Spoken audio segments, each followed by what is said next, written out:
ኤርትራውያን ተቀመጥ አውስትራሊያ Children in Australia being indoctrinated now right in the classroom. ደቅኹም አቤ ትምርቲ What do we say before we eat? Before we drink? እንታይ ይመሃሩ ከም ዘለው ክትፈልጡ ይግባእ ነዛ ገዛ እዚኣ ፈለው ዘይበላ ፈለው ይበል እዛ ቪዲዮ እዚኣ ናብ ኩሉ ክበጽሕ ድማ ሼር ክትተሓባበሩኒ ብትሕትና ይሓትት ሓንቲ ምስልምና እምነት ተኸታሊት ዝኾነት መምህር ኣብ አውስትራሊያ ኣዝዩ ኣዛራራቢን ኣሰንባድን ዝኾነ ካብ ሕጊ ቤት ትምህርቲ ወጻኢ ዝኾነ ነገር ክትዛረብን ክትምህርን ንቆልዑ ዘይተደልየ ነገር ክትምህርን ተረኺባ ይበሃል ኣሎ እስኪ ነዚ ዜና ዚ ንስማዓዮ Did you see this? Children in Australia being indoctrinated now right in the classroom. What do we say before we eat? Before we drink? Before we talk? Before we read? Before we write? We say Bismillah. What are they Before saying? we do everything all the time. And when we're done, we say... I think they're saying Bismillah We thank Allah subhanahu in the name of Allah. for what He's given us.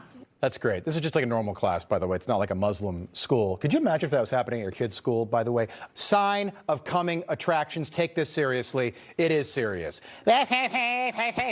Just go through the ABCs. You see how young those kids are?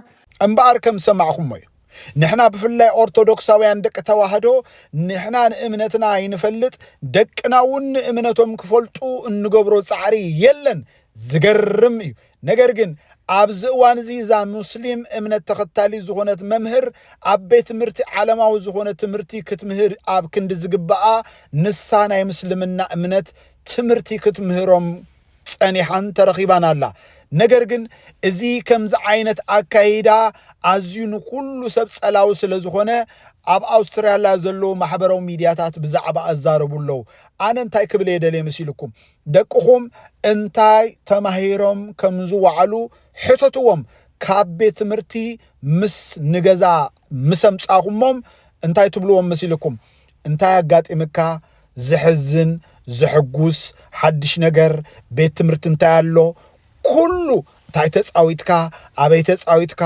መሓዙትካ ኣዕሩክትካ መንዮም ኢልኩም ክትሓትዎም ኣለኩም ንቁሎ ምኽንያቱ ቆልዑ ዝሕዘኖም ዝሕጎሶም ኣላ ዝተባሃለት ዝሰምዑዋን ዝራእይዋን ሰብ ተሓቲትዎም ናይ ምምላስ ባህር ኣለዎም ስለዚ ነብስ ወከፍ ስኹም ትደልይዎ ዘይትደልይዎን ነገር ትምህርቲ ይመሃሩ ድዮም ዘይመሃሩ ክትፈልጡ ይግባእ ብፍላይ ካብ እምነትኩም ተገዲስኩም ክትሓትዎም ይግባእ እምነቶም ኦርቶዶክሳዊ ክርስቲያን ደቂ ተዋህዶ ኮይኖም ከዓብዩ ክንጽዕር ይግባእና ዝብለኩም ስለዚ ኣብ አውስትራሊያ እትርከቡ ኩልኩም ናይ ኦርቶዶክስ ተዋህዶ ተመከተልቲ ደቅኹም ኣብ ምንታይ ኩነታት ይመሃሩ ዘለው እንታ ዓይነት ትምህርቲ እንታ ዓይነት ውዕሎ ይውዕሉ ከም ዘለው ክንፈልጥ ይግባእ ክብለኩም ደሊ ሰላም ኣምላኽ ምስ ኩልና ይኹን ይቀኒየለይ